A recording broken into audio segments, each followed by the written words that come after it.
He told me to wear something modest to his wedding. So I walked in with the real bride.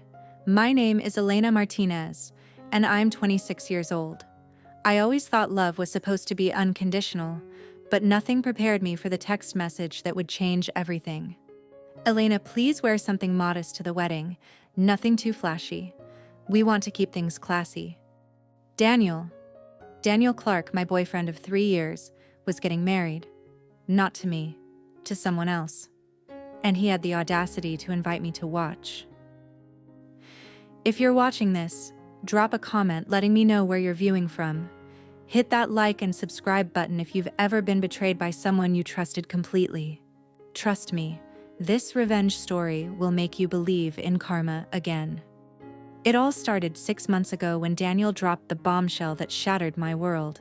We were having dinner at our favorite Italian restaurant in downtown Seattle, the same place where he'd first told me he loved me 2 years earlier. I was expecting a proposal. We'd been talking about marriage for months, looking at apartments together, planning our future.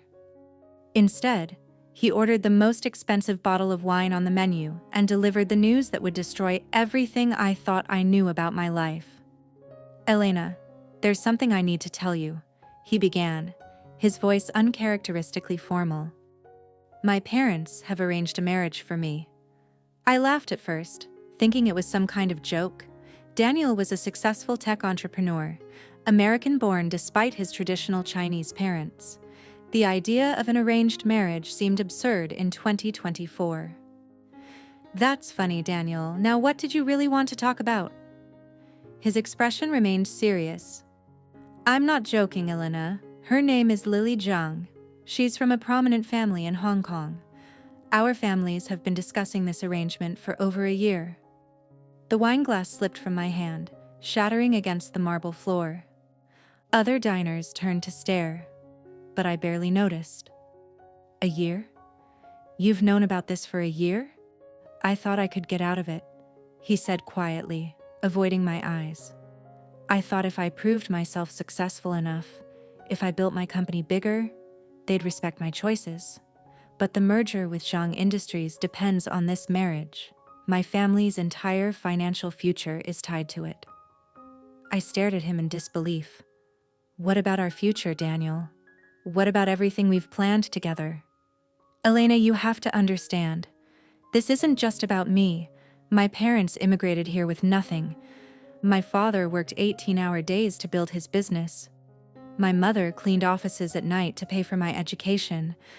I can't throw that away for what? I demanded. For love? For me? He flinched at my tone. It's not that simple. It's exactly that simple, I said, standing up. You either choose me or you choose them. You can't have both. That's when he said words that would haunt me for months. Elena, please try to understand. This marriage is just business. It doesn't change how I feel about you. We can still see each other. Lily knows it's just an arrangement. She has her own life in Hong Kong. The restaurant fell silent around us as I processed what he was suggesting. You want me to be your mistress? I want you to be realistic about the situation, he replied. These kinds of arrangements are common in my culture. Love and marriage don't always go together. I grabbed my purse and coat, my hands shaking with rage and humiliation. Your culture. You were born in Bellevue, Daniel. You went to Stanford. You drive a Tesla and eat quinoa bowls for lunch. Don't hide behind culture to justify being a coward. As I headed for the door, he called after me. Elena, think about it, please. I'll call you in a few days when you've had time to process this. I didn't look back. The next 3 months were the darkest period of my life. I threw myself into my work as a freelance photographer, taking on every wedding and event I could book. The irony wasn't lost on me, spending my days capturing other people's happiest moments while my own heart was shattered. Daniel called and texted constantly at first, sending flowers to my apartment, showing up at my favorite coffee shop. Each message was a variation of the same theme. He loved me. The marriage was just business. We could make it work if I was just willing to be reasonable. I blocked his number after the 10th bouquet of apology roses arrived with a note saying, "I'm getting married in 6 months, but you're the only one I want to be with." My best friend Sophia, a divorce attorney with a scorched earth approach to relationships, was less diplomatic in her advice. "Elena, he's not choosing you because he doesn't value you enough to fight for you. Period. End of story. Delete his number, block him everywhere, and move on." But moving on felt impossible when Seattle was full of memories of us together. The Pike Place Market where we'd spent lazy Saturday mornings, the waterfront where he'd kissed me for the first time, the climbing gym where we'd challenged each other to reach new heights, literally and figuratively. I was just starting to feel like I might survive this heartbreak when the wedding invitation arrived. It was elegant, expensive, and completely infuriating. Heavy cream cardstock with gold embossing, announcing the marriage of Daniel Clark to Lily Zhang at the Fairmont Olympic Hotel's Spanish Ballroom, the same venue where we'd attended his business partner's wedding just 8 months earlier, where he'd whispered in my ear about how beautiful I'd look walking down that same aisle. Inside the invitation was a handwritten note. "Elena, I know this is difficult, but your friendship means everything to me. Please come. I need you there. M." I stared at the invitation for hours, cycling through disbelief, anger, and something approaching morbid curiosity. What kind of person invites their ex-girlfriend to their wedding? What kind of person calls it friendship when they'd offered to keep me as a mistress? Sophia was horrified when I told her. "You're not seriously considering going to this train wreck, are you?" "I don't know," I admitted. "Part of me wants to see him miserable. Part of me wants closure." "Elena, honey, there's no closure at your ex's wedding. There's only humiliation and regret." But I couldn't stop thinking about it. For weeks, I debated whether to RSVP yes or no. Finally, curiosity won. I wanted to see the woman Daniel had chosen over me. I wanted to understand what made her worth abandoning 3 years of our relationship. 3 weeks before the wedding, Daniel texted me from a new number I hadn't blocked yet. "I saw you RSVP'd yes. Thank you for being mature about this. Can we talk before the wedding? There are some things I want to explain." Against my better judgment, I agreed to meet him for coffee. He suggested the Starbucks near my apartment, which felt like a calculated insult, reducing our relationship to a casual encounter at a chain coffee shop. He looked good, which annoyed me. Success suited him. His company had grown exponentially since we'd broken up, probably thanks to the anticipated merger with Zhang Industries. He wore a new watch, an expensive suit, and the confident smile of a man whose life was falling into place exactly as planned. "You look beautiful," he said as I sat down across from him. "You always do." "Don't," I said firmly. "Just say whatever you came here to say." He leaned forward, his expression earnest. "Elena, I want you to know that none of this changes how I feel about you. Lily is... she's nice. She's suitable. But she's not you." "Then why are you marrying her?" "Because I have to," he said, frustration creeping into his voice. "Because my parents sacrificed everything for my success, and this marriage secures not just my future but theirs. Because sometimes adults have to make difficult choices." "Adults make choices, Daniel. Children have choices made for them." He ran his hand through his hair, a gesture I knew meant he was getting defensive. "You're oversimplifying this." "Am I? Or are you overcomplicating it to avoid admitting you're choosing money over love?" "It's not about money. It's about family obligations, cultural expectations. It's about you being a coward," I interrupted. "You're 28 years old, Daniel. You built a successful company from nothing. You're not some helpless victim of circumstance. You're making a choice. And that choice is to marry someone you don't love, because it's easier than disappointing your parents." He was quiet for a long moment, staring into his coffee cup. When he looked up, his expression had hardened. "Fine. Maybe you're right. Maybe I am choosing the easy path, but that's the path I'm on now, and I can't change it. You could change it. You just won't. Elena, please. I'm asking you to understand. I'm asking you to forgive me. I'm not going to make you feel better about this decision, Daniel. That's when his tone shifted, becoming more controlling, more manipulative. Look, since you're coming to the wedding, I need to ask you something. Please dress modestly. Nothing too flashy or attention-grabbing. Lily's family is very traditional, and I don't want there to be any complications. I stared at him in disbelief. Complications? You know what I mean. You're beautiful. You have a presence. I just want to keep things peaceful. You want me to make myself invisible so your new wife doesn't feel threatened? I want you to be respectful of the situation. The audacity was breathtaking. He was asking me to dim my light at his wedding to another woman, to make myself small and forgettable so his business arrangement could proceed smoothly.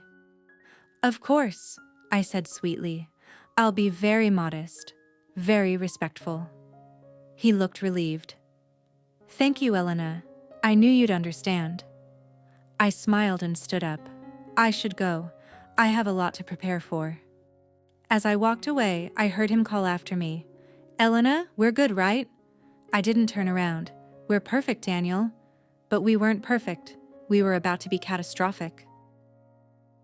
That night, I called Sophia and told her about the coffee meeting. She was silent for a long moment after I finished. He asked you to dress modestly to his wedding to another woman. He did. Elena, please tell me you're not actually going to this wedding.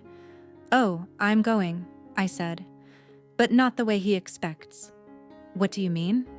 I mean, Daniel is about to learn that some things are more important than business arrangements. I spent the next 3 weeks planning, not planning my outfit, planning my revenge. It started with research. Daniel's fiancée, Lily Zhang, was exactly what I'd expected. Beautiful, accomplished, and completely unaware of her fiancé's true character. Her Instagram showed a life of luxury and privilege, private jets, designer clothes, charity galas in Hong Kong. She was a marketing executive for her father's company, spoke 4 languages, and had graduated from Wharton. She was also, according to her social media posts, deeply in love with Daniel and excited about their upcoming wedding and new life in Seattle. What she didn't know was that Daniel had spent the last 6 months trying to convince me to be his mistress after their marriage. I screenshot every text message, every voicemail, every email Daniel had sent me since announcing his engagement. The messages where he professed his love for me. The ones where he suggested we could figure out an arrangement after his marriage. The voicemail where he'd called me crying, saying he was making the biggest mistake of his life. But evidence wasn't enough. I needed a delivery method that would ensure maximum impact and minimum opportunity for Daniel to spin the narrative. That's when I remembered something Daniel had mentioned during our coffee meeting. Lily was arriving in Seattle 3 days before the wedding with her family.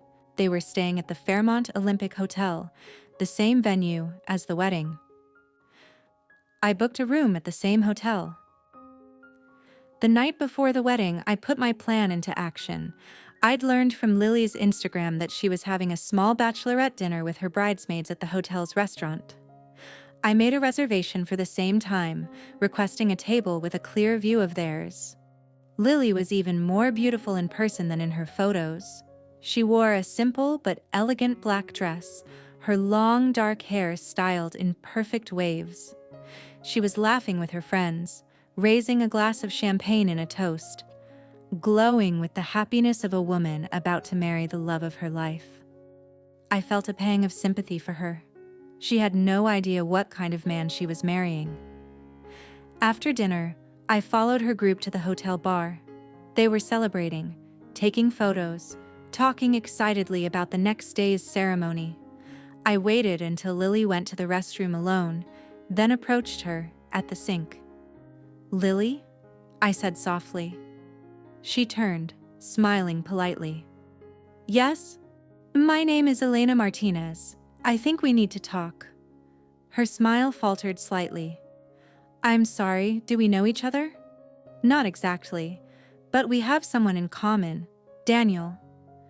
The color drained from her face. I don't understand. Could we speak privately? It's important. She stared at me for a long moment and then nodded. There's a quiet lounge on the mezzanine level. 5 minutes later, we sat across from each other in the dimly lit lounge. Lily's composure was admirable. She maintained perfect posture and a calm expression, but I could see her hands trembling slightly as she folded them in her lap. What did you want to tell me? She asked. I pulled out my phone and began showing her the messages. Daniel and I dated for 3 years. We only broke up 6 months ago when he told me about your engagement. Her face remained impassive as she read, but I watched her swallow hard when she reached the messages where Daniel professed his love for me and suggested I could be his mistress after their marriage. These are from when? She asked quietly. The most recent ones are from 2 weeks ago. She was quiet for a long time, scrolling through the evidence. Finally, she looked up at me. Why are you showing me this? Because you deserve to know who you're marrying. Because no woman should walk down the aisle to a man who's already planning to cheat on her. And what do you get out of this? Her voice was steady, but there was steel beneath it. Honestly, revenge. Daniel asked me to dress modestly to your wedding so I wouldn't upstage you or cause complications. He wanted me to make myself invisible while he married you for your family's money. For the first time, Lily's composure cracked. He said that? He did. He also said your marriage was just business, that it didn't change his feelings for me. Lily stood up abruptly, pacing to the window overlooking the city. I knew this was an arranged marriage, she said finally. I'm not naive, but I hoped that he cared for me, that we could build something real together. Maybe you could have, if he'd been honest with you. But Lily, he's been lying to both of us. She turned back to me. What do you want from me? I want you to make an informed decision about tomorrow. If you choose to marry him knowing all this, that's your choice, but you should have all the information. Lily was quiet for another long moment. Then, to my surprise, she smiled. It wasn't a happy smile. It was the smile of a woman who'd just decided to take control of her own narrative. Elena, she said, how would you like to help me send a message? The next morning, the day of Daniel's wedding, I woke up with a sense of anticipation I hadn't felt since before he'd broken my heart. Lily had asked me to meet her in her suite at 10 a.m. to discuss the plan we'd hatched the night before. When I arrived, I found her sitting calmly at the room's dining table, still in her silk pajamas, sipping tea. Her wedding dress hung on the closet door, a stunning creation of ivory silk and delicate beading that probably cost more than my car. Good morning, she said. Did you sleep well? Surprisingly, yes. You? Like a baby, she smiled. I've never felt more certain about a decision in my life. We spent the next hour finalizing our plan. It was elegantly simple and devastatingly effective. At 2 p.m., guests began arriving at the Fairmont Olympic Hotel's Spanish ballroom. I watched from the mezzanine as Seattle's elite filed in tech executives, prominent business families, and what appeared to be half of Hong Kong's social register. The Zhang family had spared no expense. The ballroom was transformed into a winter wonderland with thousands of white flowers, crystal chandeliers, and enough candles to illuminate a small city. Daniel stood at the altar looking nervous but handsome in his custom tuxedo. His best man, his business partner David, kept checking his watch and whispering reassurances. The groom's side was filled with his colleagues and family, all beaming with pride at the marriage that would secure the Clark family's financial future. The bride's side was more formal, filled with elegantly dressed Chinese families speaking in hushed Mandarin. Mr. Zhang, Lily's father, looked like a man about to close the deal of a lifetime. At 2:30, the music began. The bridesmaids processed down the aisle in flowing champagne-colored gowns, each carrying a bouquet of white peonies. They looked perfect, smiling serenely as they took their places. The wedding march began, and everyone stood, turning toward the back of the ballroom to watch the bride's entrance. That's when our plan began. Instead of Lily appearing at the back of the ballroom, I walked in. I wasn't dressed modestly, as Daniel had requested. I wore a stunning red silk dress that hugged every curve, with a dramatic train that swept behind me as I walked. My dark hair was styled in old Hollywood waves, and I'd hired a professional makeup artist to ensure I looked absolutely radiant. But I wasn't alone. On my arm was Lily Zhang, still in her wedding dress, but carrying a bouquet of red roses instead of white. The gasps from the congregation were audible. Daniel's face went from confusion to horror to panic in the span of seconds. His mother, seated in the front row, actually stood up and began speaking rapidly in Mandarin to her husband. Lily and I walked slowly down the aisle together, giving everyone plenty of time to absorb what they were seeing. Cameras flashed as wedding guests tried to capture the most dramatic entrance in Seattle society history. When we reached the altar, Daniel was visibly shaking. "What? What is this?" he whispered. Lily stepped forward, still holding my arm. "This, Daniel, is honesty." She turned to address the congregation, her voice carrying clearly through the ballroom's acoustics. "Ladies and gentlemen, I apologize for the confusion. There's been a change of plans."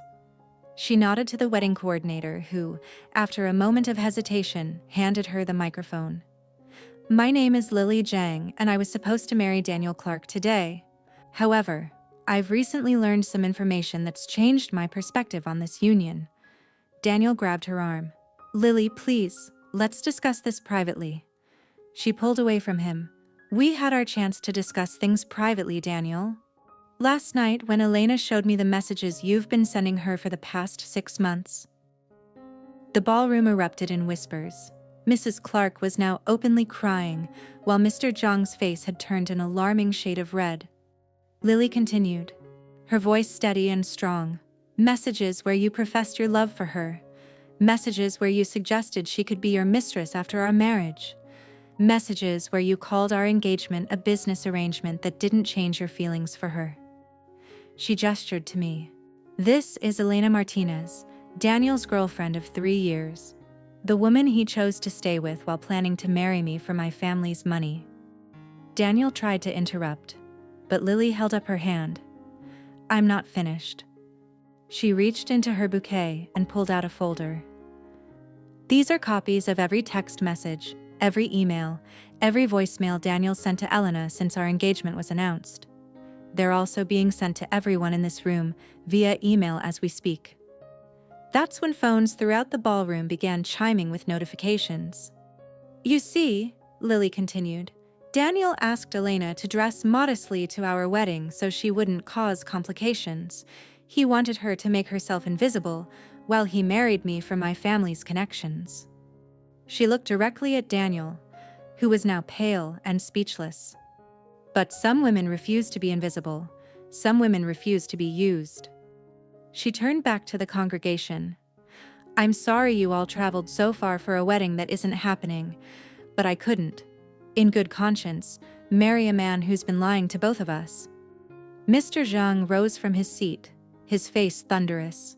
In heavily accented English, he said, "Mr. Clark, you have disgraced both our families." Daniel's father stood as well, his own face a mask of humiliation and rage. "Daniel, how could you do this to us?" But Daniel was staring at me, his expression a mixture of betrayal and anger. "Elena, how could you do this?" That's when I took the microphone from Lily. "How could I do this?" I repeated. "Daniel, you invited me to watch you marry another woman for money. You asked me to dress modestly so I wouldn't outshine your business arrangement. You spent 6 months trying to convince me to be your mistress." I looked out at the shocked faces in the audience. "Ladies and gentlemen, I apologize for the dramatic entrance, but when a man asks you to make yourself invisible at his wedding to another woman, Sometimes the best response is to make yourself absolutely unforgettable. I handed the microphone back to Lily, who smiled at me before addressing the crowd one final time. There will be no wedding today. There will be no merger between Zhang Industries and Clark Enterprises, and there will be no future between Daniel and either of us. She began walking back down the aisle, still holding my arm. The crowd parted before us, some applauding, others too shocked to react. As we reached the back of the ballroom, I heard Daniel call my name one final time. I turned back to see him standing alone at the altar, his groomsmen having stepped away in embarrassment, his family looking at him with expressions of disappointment and shame. "Elena," he called out, his voice breaking, "this isn't how it was supposed to end." "No, Daniel," I replied, my voice carrying across the silent ballroom. "This is exactly how it was supposed to end." Lily and I walked out of the ballroom together, leaving behind the wreckage of Daniel's carefully constructed life and the beginning of our own. In the hotel lobby, Lily turned to me with a genuine smile. "Thank you," she said simply. "Thank you," I replied, "for believing me, for having the courage to walk away." "What will you do now?" she asked. "I'm not sure. What about you?" "I'm going home to Hong Kong. I have a business to run and apparently I'm single again." She laughed, a sound of pure freedom. "What about you?" "I think I'll stay in Seattle. I have a photography business to build and apparently I'm free to be as unforgettable as I want to be." We hugged goodbye in the hotel lobby, two women who had started the day as rivals and ended it as allies. As I walked to my car, I reflected on the events of the past 6 months. Daniel had broken my heart, but in doing so, he'd also broken the spell that had kept me accepting less than I deserved. He'd asked me to be modest, to be invisible, to be small. Instead, I'd learned to be magnificent. 6 months later, I received an invitation to another wedding. Lily's. She was marrying a successful architect in Hong Kong, a man who, according to the wedding website, had been courting her properly for years before she'd agreed to the arranged marriage with Daniel. I sent her a beautiful crystal vase and a note. "To a woman who refuses to be invisible." She sent back a photo from her honeymoon with a note of her own. "To a woman who taught me the power of choosing myself." As for Daniel, his business empire crumbled without the Zhang family backing. The merger fell through, several investors pulled out, and within a year, he'd been forced to sell his company at a significant loss. I heard through mutual friends that he'd moved to Portland, starting over with a small consulting firm. He never tried to contact me again. I built my photography business into one of Seattle's most sought-after studios, specializing in weddings. Ironically enough, I became known for capturing authentic moments, for helping couples tell their true stories. And I never, ever made myself small for anyone again. The day Daniel asked me to dress modestly to his wedding was the day I decided to live boldly instead. Sometimes the best revenge isn't getting even, it's becoming everything they said you couldn't be. If you've ever been asked to dim your light for someone else's comfort, I hope my story gives you courage. Have you ever had to choose between making yourself small or making yourself free? I'd love to hear your experiences in the comments below.